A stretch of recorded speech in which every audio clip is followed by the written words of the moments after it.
Hello, good evening, students. Today in 11th class physics, we are starting a very important topic, collisions. आप किसी भी exam के लिए prepare कर रहे हैं तो ये एक बहुत इंपॉर्टेंट और फेवरेट टॉपिक है क्वेश्चंस के हिसाब से या प्रिपरेशन के हिसाब से। तो कोलिशंस को बहुत डिटेल में अभी हम लोग आगे एक दो क्लासेस में डिस्कस करेंगे। आज अभी हम लोग इसका इंट्रोडक्शन लेने वाले हैं। तो कोलिशंस क्या हैं? कोलिशंस अभी हम लोग आम भाषा में अभी हम लोग बोलते हैं टक्कर, है ना। कहीं पर भी कोई दो चीजें टकरा रही हैं उसको अभी हम लोग कोलिशंस बोलते हैं, है ना। फिजिक्स के टर्म्स में थोड़ा सा अलग है। जैसे अभी हम लोगों ने बोला फिजिक्स में बहुत सारी चीजें ऐसी हैं जो आम जिंदगी की भाषा से मैच करती हैं। जैसे अभी हम लोगों ने बोला था कि स्पीड का जो कॉन्सेप्ट है, टाइम का जो कॉन्सेप्ट है, डिस्टेंस का कॉन्सेप्ट आम जिंदगी में जैसा है बिल्कुल वैसा ही फिजिक्स में भी है ना। वर्क का concept was slightly different. Work अभी हम लोगों ने लिया था वो थोड़ा सा अलग है। आम भाषा में work is different than what we define in physics. ये अभी हम लोग डिटेल में डिस्कस किया। ऐसे ही कोलिशंस के बारे में भी अभी हम लोग ये भी बोलते हैं कि इसका जो आम भाषा में कोलिशंस अभी हम लोग टर्म यूज करते हैं उससे थोड़ा सा अलग रहेगा फिजिक्स में डेफिनेशन है। तो सबसे पहली चीज अभी हम लोग ये बोले, it is interaction between two objects. Interaction between two objects, two और मोर ऑब्जेक्ट्स, है ना। ज्यादा भी हो सकते हैं लेकिन अभी हम लोग मोस्टली दो का ही करेंगे। टू और more objects for a very short duration, for a very small duration. तो अभी हम लोगों ने ये देखा जितने भी कोलिशंस होते हैं उनमें ड्यूरेशन बहुत ज्यादा बड़ा नहीं रहता। Time interval is very very small and for the small time duration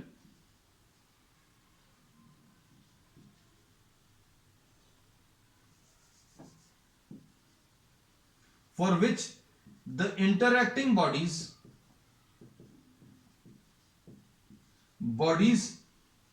exert very large forces on each other। तो अभी हम लोगों ने जो डेफिनेशन ली है वो एक प्रिलिमिनरी डेफिनेशन है जिसमें अभी हम लोग बोला एक सॉर्ट ऑफ इंटरैक्शन है between two bodies and this is for a very small time duration. Time duration बहुत कम है और टाइम ड्यूरेशन कम होने से फायदा क्या है बच्चों? टाइम ड्यूरेशन अगर बहुत कम है तो अभी हम लोग बोलेंगे जो फोर्सेस एग्जर्ट होंगे, टाइम अगर आपने बहुत कम ले लिया तो फोर्सेस जो आएंगे बच्चों वो बहुत ज्यादा रहेंगे। So the forces are very large for a very small time interval, for a very small time interval the bodies will be exerting very large force on each other। अब ये प्रिलिमिनरी डेफिनेशन है जिसमें अभी हम लोगों ने बोला कोई दो बॉडीज इंटरैक्ट कर रही हैं और टाइम इंटरवल बहुत कम है, इसकी वजह से जो फोर्सेस हैं वो बहुत ज्यादा है। अब ये फोर्सेस इंटरैक्शन के या कोलिशन के इतने ज्यादा रहेंगे कि अभी हम लोग ग्रेविटी का फोर्स, फ्रिक्शन का फोर्स और जितने भी दूसरे फोर्सेस हैं उन सभी को अभी हम लोग निगलेक्ट कर सकते हैं।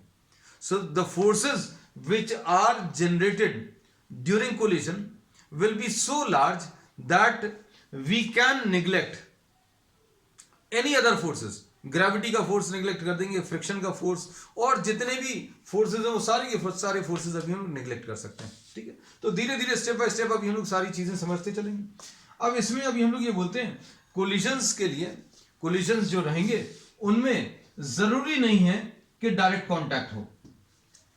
ये बड़ी अजीब सी चीज है क्योंकि अभी हम लोग कहते हैं कोलिशंस मतलब टकराना, और टकराने के लिए अभी हम लोग बोलते हैं कि ऑब्जेक्ट्स जो हैं डायरेक्ट कांटेक्ट होना चाहिए। लेकिन कोलिशंस का फिजिक्स में एक डेफिनेशन है। हम लोगों ने बोला there will be interaction between the two objects और ये इंटरैक्शन जो रहेगा बच्चों बहुत कम समय के लिए रहेगा। अब कोलिशंस के लिए अभी हम लोगों ने बोला कि डायरेक्ट कांटेक्ट हो सकता है और it may happen no direct contact of the objects. अब इसका मतलब क्या है ये चीज अभी हम आपको बता दे रहे हैं। अब इसमें रदरफोर्ड का जो फेमस एक्सपेरिमेंट है बच्चों, रदरफोर्ड के एक्सपेरिमेंट में alpha particles, positively charge alpha particles को गोल्ड फॉइल की तरफ मूव कराया और इसको अभी हम बहुत डिटेल में केमिस्ट्री वाले पार्ट में नहीं जाएंगे बच्चों क्योंकि अभी हम लोग क्या फिजिक्स की क्लास ले रहे हैं। तो अल्फा पार्टिकल्स जो हैं पॉजिटिवली चार्ज हैं, पॉजिटिवली चार्ज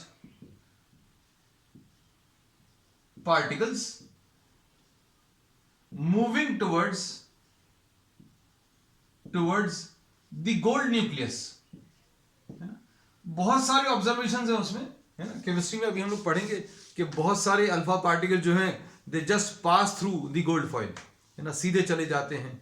कुछ स्लाइटली डिफ्लेक्ट हो जाते हैं, कुछ जो है they get deflected by very large amount. मतलब अभी हम बोलेंगे लिटरली क्या होता है, वहां जाएंगे और टकराने के बाद, या टकराएंगे नहीं, लिटरली कोई कांटेक्ट नहीं होगा, but they will retrace its path. मतलब जिस रास्ते से आए उसी रास्ते से वापस आ जाएंगे. तो इसका रीजन क्या है, इसमें पॉजिटिवली चार्ज एक गोल्ड न्यूक्लियस है. This is positively charge gold nucleus, है ना. अच्छे समझना, ये अभी हम सेकंड वाला पॉइंट समझा रहे हैं कि कोलिशंस में डायरेक्ट कांटेक्ट जरूरी नहीं है ना. तो अब देखना, अल्फा पार्टिकल, ये याद रखना, ये पॉजिटिवली चार्ज है, ये इसकी तरफ आएगा. Positively charge alpha particle moving towards the positively charge, this is moving towards the positively charge nucleus. Nucleus के अंदर तो पॉजिटिव चार्जेस होते ही, है ना. तो अभी हम लोग बोलेंगे जैसे जैसे अल्फा पार्टिकल न्यूक्लियस की तरफ आएगा, ये न्यूक्लियस इसको रिपेल करेगा. Nucleus will repel, so what will happen, the kinetic energy of the alpha particle will decrease. क्या होगा बच्चों, जैसे जैसे अल्फा पार्टिकल न्यूक्लियस की तरफ आएगा उसकी काइनेटिक एनर्जी डिक्रीज होती जाएगी. And at some stage this will come very near, बहुत पास में आ जाएगा, गोल्ड फॉइल या गोल्ड न्यूक्लियस के एकदम पास में आ जाएगा. और जैसे जैसे ये पास में आ रहा है इसकी काइनेटिक एनर्जी बच्चों क्या हो रहा है, काइनेटिक एनर्जी डिक्रीज हो रही है. क्यों डिक्रीज हो रही है, क्योंकि पॉजिटिव चार्ज जो है पॉजिटिव चार्ज को रिपेल कर रहा है. ये पास में आ रहा और ये इसको रिपेल कर रहा है. और चूंकि इसका साइज और मास और चार्ज इसका ज्यादा है तो ये इसको रिपेल करेगा. तो काइनेटिक एनर्जी इसकी डिक्रीज होगी, काइनेटिक एनर्जी डिक्रीज होगी और धीरे धीरे कम होते होते किसी एक स्टेज पर, at some stage the kinetic energy becomes zero. Kinetic energy zero हो जाएगी. और उसके बाद क्या होगा, अब इसके रिपल्शन की वजह से फिर क्या होगा, ये वापस अपने पाथ पर, जिस पाथ से आया उसी पाथ पर ये वापस जाने लगेगा. तो ये जितनी पास में इसके आ जाता है इसको अभी हम लोग बोलते हैं डिस्टेंस ऑफ क्लोजेस्ट अप्रोच. ये केमिस्ट्री में बहुत डिटेल में पढ़ोगे बच्चों.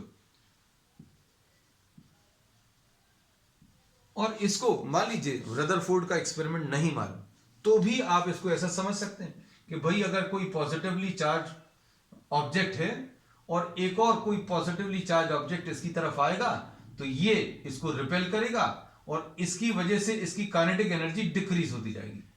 जैसे जैसे ये पास में आएगा काइनेटिक एनर्जी क्या होगी बच्चों, इसकी डिक्रीज होगी. और यहां पर पास में आया काइनेटिक एनर्जी और डिक्रीज हो गई और ये किसी एक पॉइंट पर आकर, बहुत पास में आकर इसकी काइनेटिक एनर्जी जीरो हो जाएगी. उसके बाद क्या होगा, this will start moving back on its path. जिस रास्ते पर आया है लगभग उसी पाथ पर वापस जाने लगेगा. तो इसमें भी अभी हम लोग बोलते हैं ये एक एग्जाम्पल है किसका, कोलिजन का. और इस कोलिजन में हम लोगों ने बोला दो पार्टिकल्स इंटरैक्ट कर रहे हैं, दोनों एक दूसरे के ऊपर फोर्स एक्सर्ट कर रहे हैं और time duration for this collision is very small. सारी कंडीशन सेटिस्फाई होंगी. इंटरैक्शन बिटवीन टू और more objects for a very small time duration, time interval बहुत छोटा है. And the forces exerted on each other are very very large. तो अभी हम लोगों ने बता दिया कि बच्चों क्या है, अगर कोई चीज को अभी हम लोग कोई दो ऑब्जेक्ट्स के बीच में कोलिजन की बात अगर अभी हम लोग कर रहे हैं तो हो सकता है डायरेक्ट कांटेक्ट हो सकता है डायरेक्ट कांटेक्ट नहीं हो, या फिर ऐसा भी हो सकता है कि सपोज ये एक ब्लॉक है और इसमें एक स्प्रिंग लगी हुई है और ये कुछ काइनेटिक एनर्जी के साथ मूव करता हुआ इसके साथ स्ट्राइक करेगा.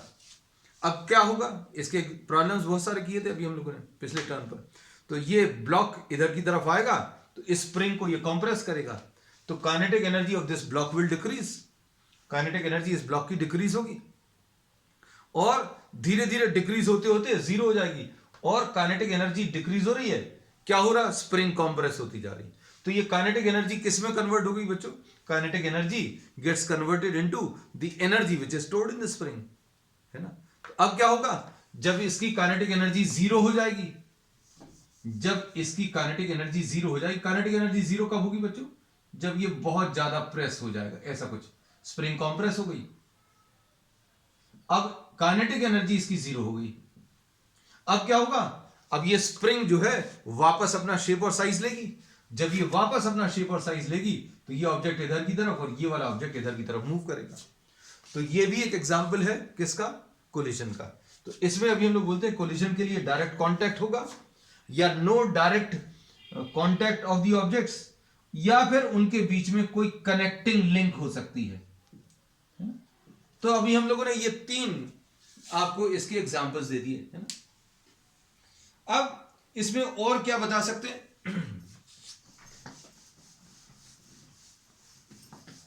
आज अभी हम लोग सिर्फ डिस्कशन भर ले रहे हैं बच्चों, बहुत सारी चीजें इसमें बताने वाले हैं। अब इसमें हम लोगों ने यह बता दिया कि कोई दो ऑब्जेक्ट्स के बीच में इंटरैक्शन, टाइम इंटरवल बहुत छोटा है, टाइम इंटरवल बहुत छोटा है, इसलिए फोर्सेस बहुत ज्यादा है। और अब इसमें the forces due to the interaction are so large that other forces can be neglected। ये चीज अभी हमने बता दी थी, इसको लिख दिया है। दूसरे फोर्सेस को अभी हम लोग क्या कर सकते हैं बच्चों? निग्लेक्ट कर सकते हैं, ठीक है। अब इसमें टाइम ड्यूरेशन इतना ज्यादा कम है कि अब हम लोग जो भी स्टडी करेंगे आगे कोलिजन्स की, वो अभी हम लोग स्टडी किसकी करेंगे? Study of motion before and after collision. मतलब कोलिजन के दौरान क्या हुआ वो अभी हम लोग स्टडी नहीं करेंगे, आज की क्लास में थोड़ा सा बताएंगे। बाकी अभी हम लोग बोलेंगे जितने भी प्रॉब्लम्स अभी हम लोग सॉल्व करने वाले हैं, कोलिजन के पहले क्या हुआ और कोलिजन के बाद में क्या हुआ, ये अभी हम लोग इसमें बताएंगे, है ना। तो अब इसको ऐसा कह सकते हैं, collision is simply redistribution of momentum. क्या चीज है बच्चों? Redistribution of momentum. मतलब मोमेंटम किसी एक ऑब्जेक्ट का कम हो जाएगा, किसी एक का बढ़ जाएगा, है ना। अब हम लोगों ने बोला कोई दो चीजें टकराई, टकराने में क्या होगा? कुछ की वेलोसिटी कम हो गई, कुछ की बढ़ गई, कुछ ऐसे कुछ चेंजेस आएंगे, है ना। तो अब हम लोग इसमें ये बोलते हैं कि law of conservation of momentum,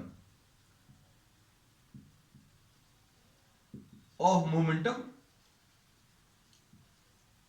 is applicable throughout the collision। throughout the collision का मतलब क्या है?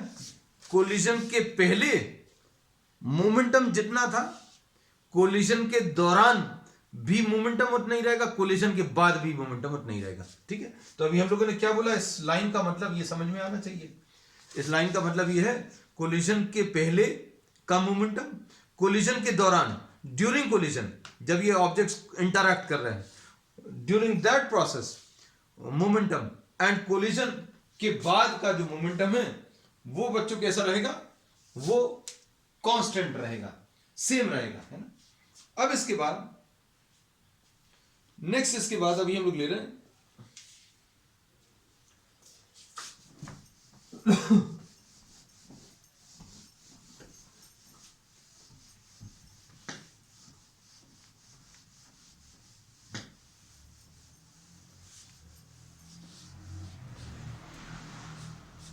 नेक्स्ट अभी हम लोग ले रहे हैं types of collision. Types of collision. Types of collision में पहला है head on collision. Head on, ये तो आम भाषा में भी अभी हम लोग यूज करते हैं, हेड ऑन, है ना। हेड ऑन कोलिजन मतलब आमने सामने से टकरा गए, ऐसे ही बोलते हैं। We had an head on collision with a bike, है ना, तो ये हेड ऑन कोलिजन।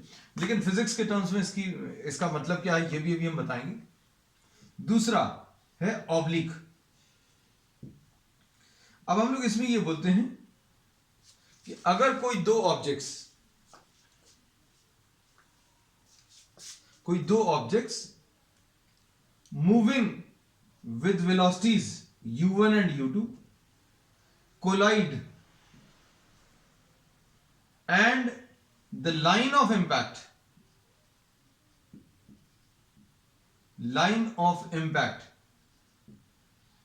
या line of collision is same as the line of motion।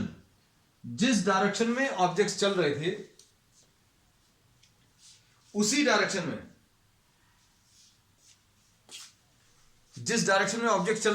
Direction में इंपैक्ट हुआ, तो इसको अभी हम लोग हेड ऑन कोलिजन बोलेंगे। तो क्या इसके अलावा कोई और कोलिजन होता है? तो हाँ होता है बच्चों।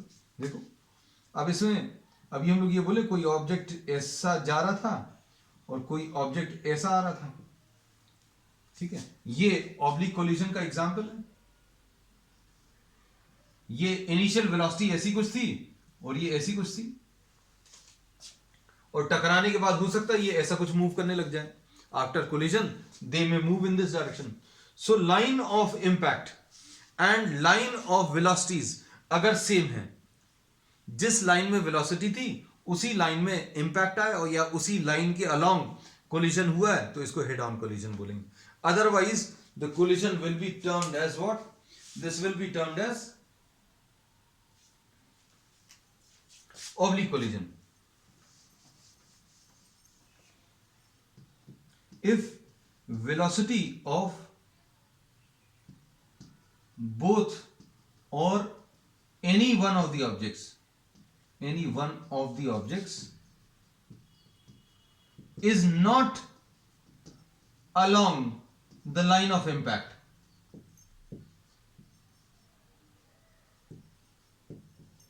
then the collision will be what? An oblique collision। ठीक है, तो अभी हम लोगों ने दो टाइप के कोलिजन्स बता दिए। फिर उसके बाद बच्चों एक और टाइप है, एक और क्लासिफिकेशन है जिसको डिटेल में अभी हम लोग डिस्कस करेंगे, लेकिन अभी शॉर्ट में अभी हम बता दें, क्योंकि टाइप्स ऑफ कोलिजन डिस्कस कर रहे हैं तो टाइप्स में अभी आपको यह भी बताना पड़ेगा। Elastic collision and inelastic collision. इसमें दो क्लासिफिकेशन है, ये फर्स्ट क्लासिफिकेशन है और ये सेकंड क्लासिफिकेशन है। इलास्टिक कोलिजन में अभी हम लोगों ने क्या बोलते हैं कि kinetic energy before and after collision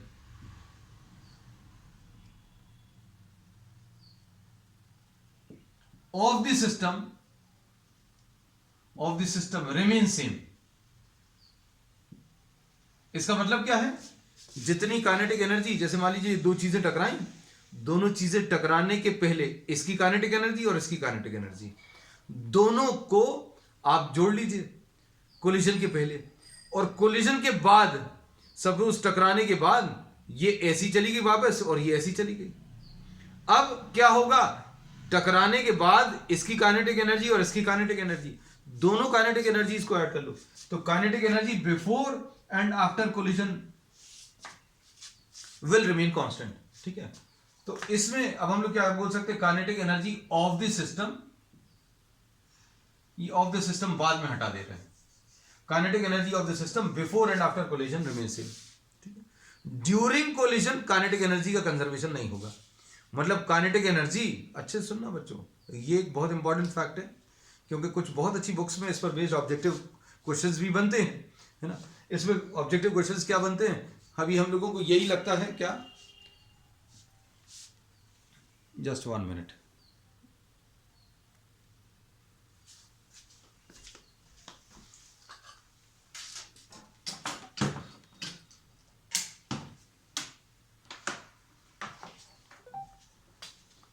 हम लोगों को इसमें यह लगता है कि काइनेटिक एनर्जी का अगर कंजर्वेशन हो रहा है तो kinetic energy before collision and kinetic energy after collision तो सेम है। तो ड्यूरिंग कोलिजन ऐसा नहीं होता। ड्यूरिंग कोलिजन जो है काइनेटिक एनर्जी कम हो जाती है। क्यों कम हो जाती है, that will be discussing in detail in the subsequent topic. इसके जस्ट बाद में जो अभी हम लोग लेने वाले हैं वो डिस्कस करेंगे। तो अब किसी भी टाइप का कोलिजन हो, for any type of collision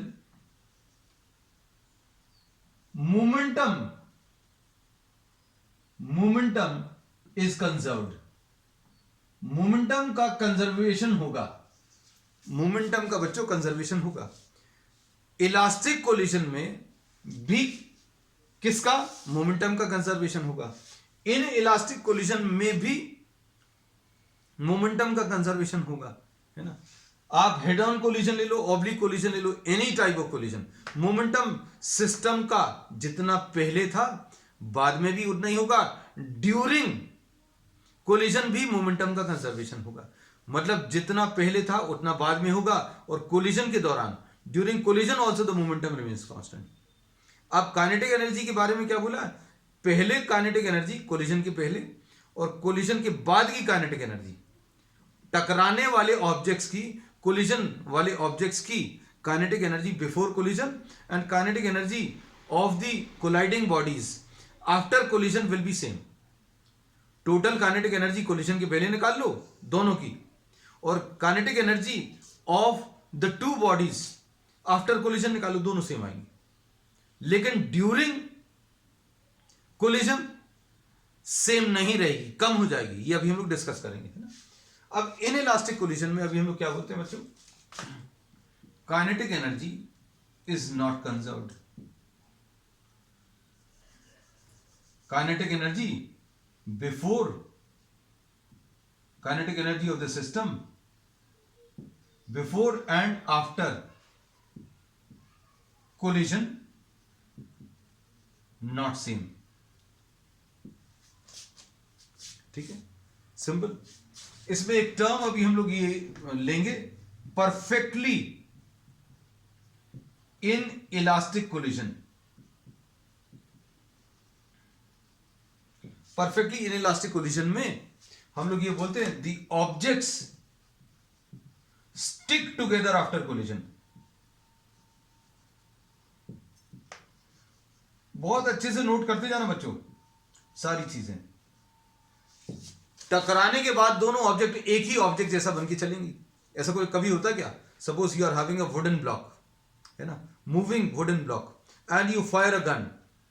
fire करोगे, बुलेट निकलेगी, बुलेट जाएगी, ब्लॉक के अंदर एम्बेड हो जाएगी, ऐसा कुछ डायग्राम बन जाएगा। Both the objects will stick together after collision, है ना। तो इसमें there will be some loss of kinetic energy, इन दोनों में there will be some loss of kinetic energy. इसमें इलास्टिक कोलिजन में क्या होगा, काइनेटिक एनर्जी कोलिजन के पहले की और काइनेटिक एनर्जी कोलिजन के बाद की बच्चों सेम रहने वाली। ठीक है, चलो अब नेक्स्ट टॉपिक ले लेते हैं।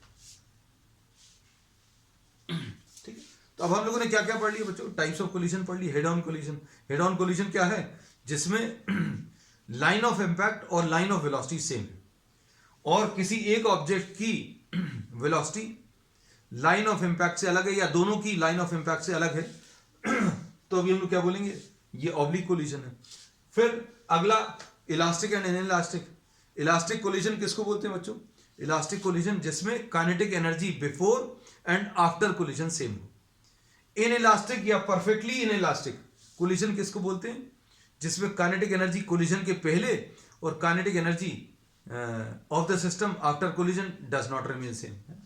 और इन सारे टाइप के कोलिजन में सबसे इंपॉर्टेंट लाइन, सबसे ज्यादा इंपॉर्टेंट लाइन बच्चों ये अभी हम लोगों ने ऊपर लिखी हुई है,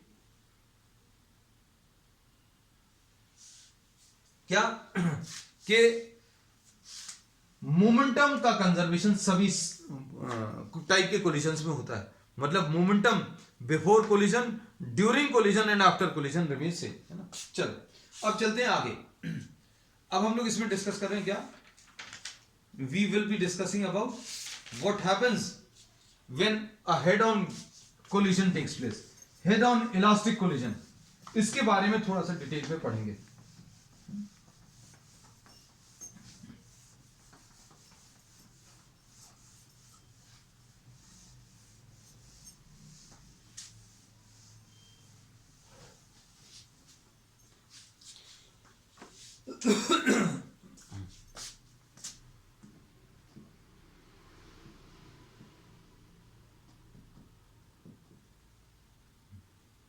सिर्फ कुछ बातें बताएंगे आज, अभी हम लोग सिर्फ इंट्रोडक्शन पर ले रहे हैं बच्चों। Head on elastic collision. अब इसमें अभी हम लोग ये बोलते हैं कि दो ऑब्जेक्ट्स हैं, एक ये ले लिया और एक अलग कलर का ले रहा है। अब इसमें इसकी वेलोसिटी u1 है और इसकी वेलोसिटी u2 है। इसकी वेलोसिटी u1 है, इसकी वेलोसिटी u2 है, और ये आगे जाकर टकरा रहे हैं। अब दो चीजें अगर टकरा रही हैं, एक ही लाइन में चल रही हैं, तो कैसे पॉसिबल है बच्चों?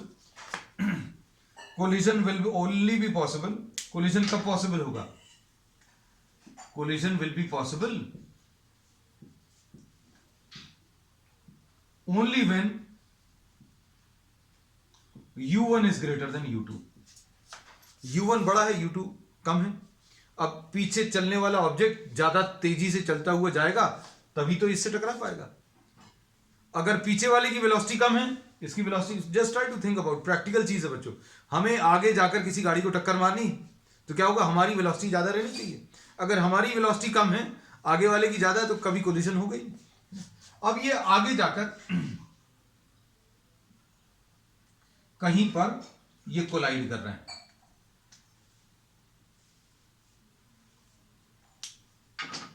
Suppose these two objects are colliding.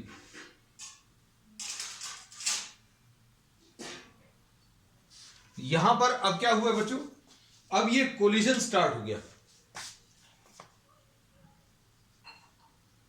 Collision starts. अब सोचकर देखना बच्चों, पीछे वाले ऑब्जेक्ट की वेलोसिटी ज्यादा है, पीछे वाले ऑब्जेक्ट की वेलोसिटी ज्यादा है, आगे वाले की कम है। तो ये क्या करेगा? अब जैसे सपोज फॉर एग्जांपल ये धीरे धीरे जा रहा था, अब ये पीछे से तेजी से आया और इसको प्रेस करेगा। प्रेस करेगा, दोनों कुछ समय के लिए साथ में चलेंगे। अब प्रेस करने में क्या होगा बच्चों? अब जब ये ज्यादा वेलोसिटी से जा रहा है, तो ये इसको प्रेस करेगा, तो इनमें कुछ डिफॉर्मेशन प्रोड्यूस होंगे। क्या प्रोड्यूस होगा? डिफॉर्मेशन प्रोड्यूस होंगे। आप इसको ऐसा इमेजिन कर सकते हो कि बीच में कोई स्प्रिंग लगी है। इलास्टिक कोलिजन है ये, हम लोग जो पढ़ रहे हैं इलास्टिक कोलिजन। तो इसमें क्या होने वाला है? कुछ डिफॉर्मेशंस, शेप चेंज होगा ऑब्जेक्ट्स का। तो इस शेप चेंज को अभी हम लोग ऐसा कुछ बना दे रहे हैं।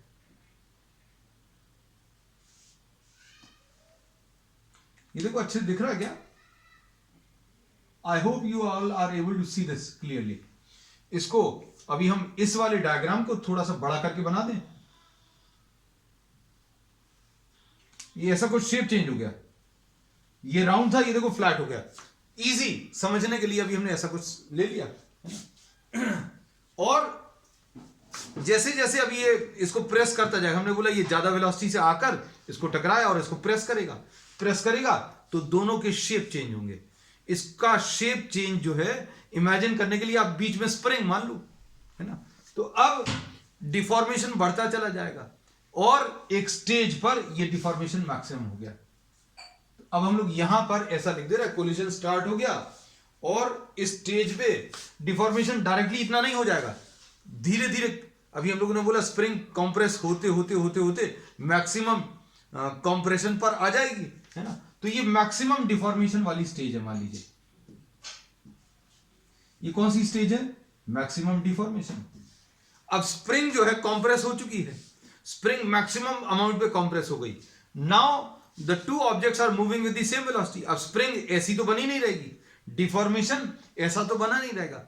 इलास्टिक प्रॉपर्टीज ऑब्जेक्ट की होती हैं, स्प्रिंग की तरह ही होती हैं। मतलब अगर आप उसका शेप चेंज करोगे तो वो वापस अपना शेप लेने की कोशिश करेंगी। अब जब ये स्प्रिंग खुलेगी या डिफॉर्मेशन वापस होंगे, जब ये स्प्रिंग खुलेगी तो क्या होगी? वो फोर्सेस लगाएगी। तो अब यहां पर क्या हुआ है, काइनेटिक एनर्जी इन दोनों डायग्राम्स के बीच में, kinetic energy got converted into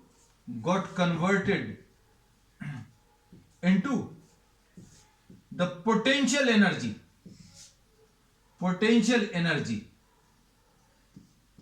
due to what, due to the deformations आए, मतलब स्प्रिंग जो है कंप्रेस हो गई, तो अभी हम लोगों ने बोला काइनेटिक एनर्जी थोड़ी सी कम हो गई।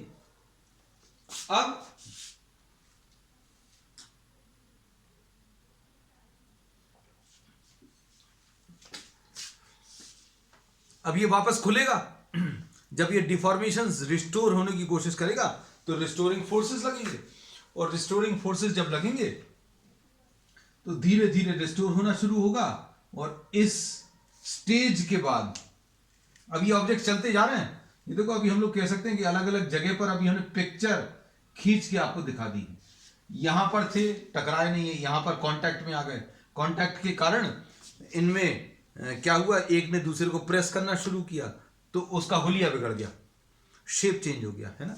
फिर क्या हुआ, वो वापस अपना ओरिजिनल शेप और साइज लेने की कोशिश कर रहा है ना। अब यहां पर क्या बोलेंगे, ओरिजिनल शेप रिस्टोर्ड, एंड इसको कह सकते हैं कोलिजन एंड्स, कोलिजन यहां पर एंड हो जाएगा और ये बच्चों v1 वेलोसिटी से आगे बढ़ जाएगा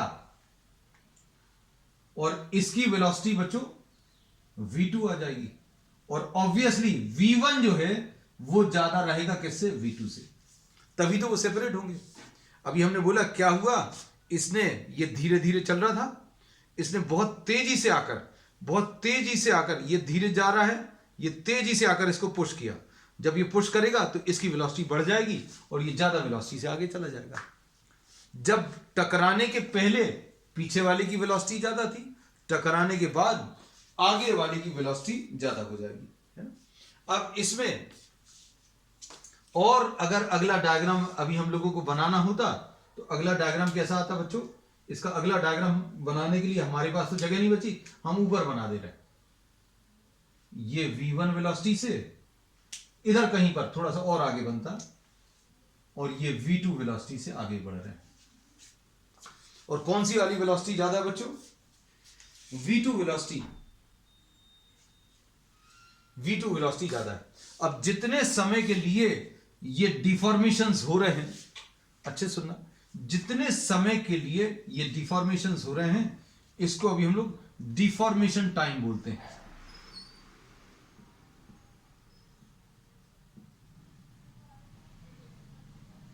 जितने समय के लिए ये एक दूसरे को प्रेस कर रहा है ना, और ये यहां से यहां तक का पीरियड डिफॉर्मेशन पीरियड कहलाता है। और जब ये वापस अपना ओरिजिनल शेप और साइज लेने की कोशिश कर रहा है, इसको अभी हम लोग क्या, रेस्टिट्यूशन पीरियड बोलते हैं। तो रेस्टिट्यूशन पीरियड में आप सुनना ध्यान से,